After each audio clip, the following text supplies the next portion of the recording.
Hello everybody, welcome back to another video. I'm hoping you guys are all having a fantastic day. So in today's video, we'll be obviously talking about the weather, and as you could tell by the title, there's a it's a rather aggressive title, right? And I'll explain why this upcoming weather pattern could result in a disaster situation for a good portion of the United States that's already been suffering with this ongoing threat for a while. So, if you guys are new, hello, welcome. I talk about the weather. I'm a hobbyist. I apologize about that. I am a hobbyist, not a meteorologist. So, just wanted to point that out. But, yeah, so check out the channel, watch this whole video. Then you could consider whether or not you want to subscribe. If you're a returning viewer and you always like my videos, consider giving a thumbs up and commenting down below. I pretty much get to every single comment always, as there's usually not that many. Usually there's around like 20, 25, so I get to all of them. Anything you want to let me know, leave it down below. Okay, let's start talking about this. So, without further ado, what that disastrous thing I'm talking about is the heat. And you may be being like, oh, of course, there's heat every single summer. Okay, you just bear down for a second and let me explain why this is such a tremendous anomaly. So, notice, right, we have areas of even some flood, sorry about that, flood concerns across Missouri, Illinois, right? Nothing too unusual. We do have a bit of severe weather. Notice, I do want to emphasize, look at all these colors. So, these are red flag warnings, these pink ones. That's indicative of a high fire danger, which obviously means it's dry, really not much precipitation going on. That's what it's indicative of. However, this is excessive heat watches, and in this magenta, this dark pink here, almost purple, that is an excessive heat warning. So let's take a look at that. Notice Portland Airport.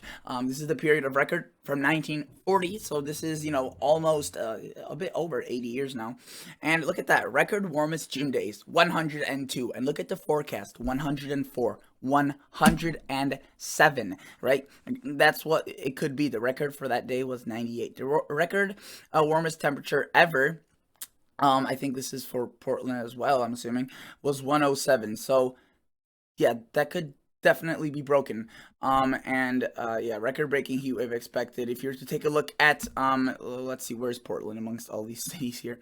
Let's take a glance at Portland. Notice it's warm for sure, but look how hot it gets. 108 Sunday, Monday 104. That is not common for the Northwest. That is considered hot even across the Southwest. And just for reference, the South won't be anything, cool. It will be not in a heat wave, I guess. But let's take a glance at Las Vegas, for example, large city, right? Notice there will be several days 105 that are pretty warm. Obviously, not every single day, but there's even a chance for rain today there. So that's pretty cool. They would probably need that. But look, 108, 108. So it definitely gets hot later on. But for now, it's the Northwest. And that's not just limited to just one city. Look at this, or one state. All of Washington, Oregon are under these excessive heat watches. If you're to take a look at what they're saying, dangerous hot conditions, triple-digit heat will develop. That's unusual for the Northwest. I mean, usually 90s are considered a pretty hot temperature across Seattle and Washington, let alone triple digits. I think there's only been a few times in history where they've recorded triple digits. So yeah, let me show you now what the weather models are thinking. So first off, right off the bat, 6 to 10 day outlook into the future, 29th through the 3rd of June. Look at that, how favoring they are of that very warm pattern across the Northwest. Good thing is, at least it'll be chilly across the southern United States, so at least it'll be one area that's into cool, but yeah, it will feel miles apart. I mean, there'll definitely be places in Washington and Oregon that are hotter than portions of Texas and Louisiana, without a doubt. And notice precipitation does not help either. It looks dry and wetter towards the south. But look, some of the Southwest could get in on some of the above average precipitation. So that is definitely a bit of good news. 8 to 14 day outlook, really it looks just like the same thing. Just a bit of lighter shading colors for everything because they have lesser confidence. But look, still very dry and a bit wetter for the Southwest. So that is 110% good news. However, the Northwest and all of the Western United States is stuck in a drought. And this triple-digit heat will just cripple portions of the Northwest and result in very hot temperatures. I do apologize if you heard that. That was my cat. He is trying to get out a window right now. So let's take a look at the weather models. This is a European ECMW high-res, and I have the anomalies pulled up. Wherever it's red, it's above average. Wherever it's blue, it's below average, and that, you can see right there, -6. So if your average is 80 and -6, that would be your temperature would be 74 for that day. So notice, right, this is already pretty darn hot, but get, bunker down because this is about to get way worse. So notice these little spotches, by the way, that's where thunderstorm activity occurs. Notice -6, -7. So yeah, that's always just cool to note.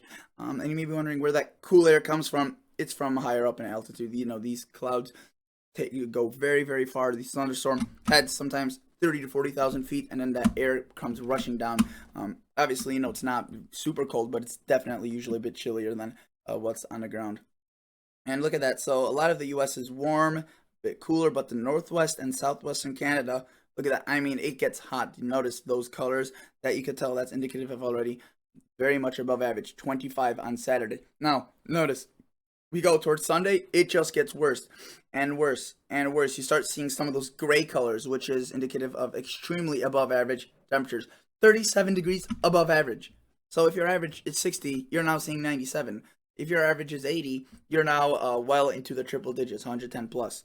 So if you're to push this forward, you can see that the rest of the United States, even the Northeast, is a bit warm, but the rest is, especially towards the south, rather chilly. And where it is warm, it's not as above average. It's maybe 8, 12, tolerable. But look at that. Potentially right there, 40 degrees above average in Fahrenheit. That is just ridiculous.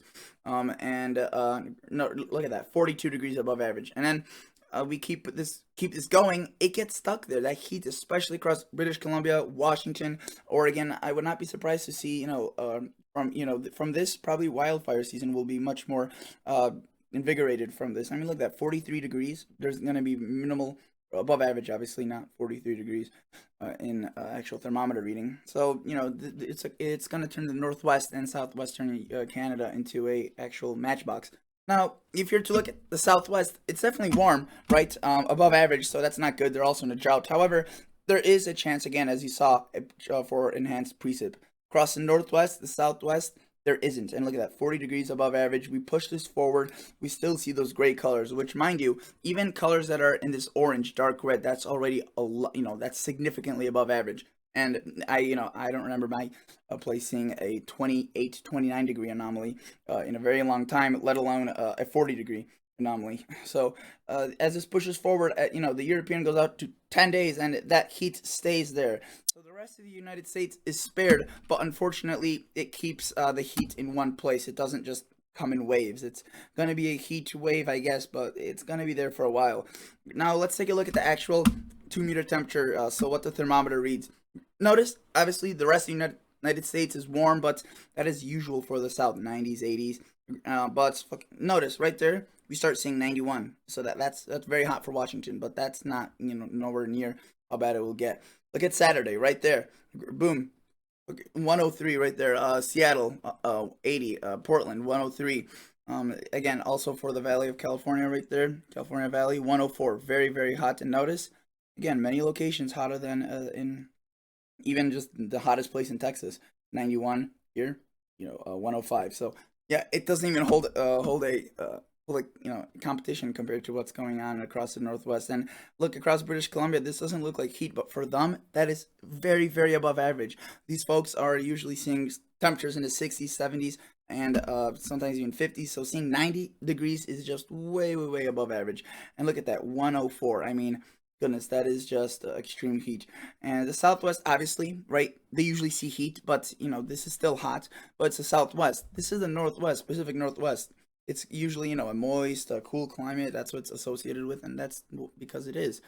So this is definitely not a good anomaly taking place across those locations, especially since they were kind of straddling on with many locations with the ongoing drought, and the winter provided little to no relief, and now we're just going to see this worsen. So again, wildfire season is probably going to get pretty bad. Look at that, 118, potentially 120. I think that, this may be a bit of an over-exaggeration, but the European model does usually a pretty good job with this, and I don't think there's ever been 120 degrees recorded across the state of Washington ever. So yeah, definitely a just remarkable anomaly. And notice as we push this forward, it doesn't really slow down. I mean, we see 90s, triple digits. It's going to become a recurring pattern as we go towards the 4th of July. And across the South, the rest of the United States, tolerable, nothing extraordinary. So, hundreds would get to anyone, even if it's across Florida. So definitely not good news for those folks. And you may be wondering, oh, well, maybe there's precipitation. Yeah, nothing. Absolutely nothing. Washington, Oregon, British Columbia, dry as a rock. And look at that. The rest of the United States, they're seeing quite a bit of precip. I wouldn't say a ton for the South, but definitely some, maybe. This model may be a bit underdoing some of this. But look at that. Some rain even for the Southwest. That's good news. You know, they're in a worse drought than the Northwest is right now, but it won't take long with that heat for the Northwest to catch up with the extreme, probably exceptional drought being widespread towards the end of summer if it doesn't improve in some significant way in late July or August. But notice Colorado, look at that. That's good rain. They need that stuff. So at least there's, there's that. The GFS, I just want to show you the precipitation outlook to 384 hours. Look at that. Really, the monsoon rain's coming in strong. Utah seeing some decent amounts, right? This isn't anything drought breaking, but there will be a few locations seeing 2 inches, 3 inches. The Midwest, the South, decent amounts of rain. A nice distribution of rain, but towards the Northwest, the Southwest of Canada, even areas that see an inch and a half. That's just nothing compared to the heat that they will be seeing. And mind you that the GFS shows some of those anomalies even more aggressively than what the European model is showing. So notice, let's just take a glance at this. GFS, look at that right there already on Saturday. Very, very strong anomalies. And look at that, actually pretty chilly across the Midwest according to the GFS. So wherever there's a up, there's usually an equally and opposable downwards kind of anomaly. And you can see right there, negative 33. So that's obviously not in temperature, but that's how they think it will be below average. So if your average right there in Texas is 90, you'll be seeing 60s. That's cool. But yeah, look at that. Oh my goodness, 46 degrees above average. It doesn't go higher than that. It literally pushes the scale. 40's the max. That is just that's stunning. And notice again, it continues for a while, and unfortunately, the GFS is a strong advocate of this.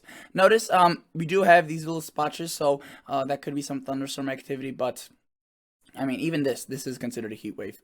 But shadings like that, that's just that I don't really even want to folks stay on the image, as that really just makes me cringe on the inside.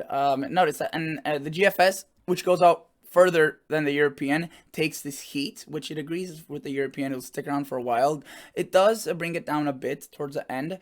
The European keeps it a bit more strong, but then notice it spills towards the rest of the U.S., but it's not nearly as hot. It's it's warm definitely, but not as bad as what they saw across the Northwest. And look, now at this last image, we could see what their normal temperature is, 384, and this is what it usually looks like. Okay, you can see 50s, 60s.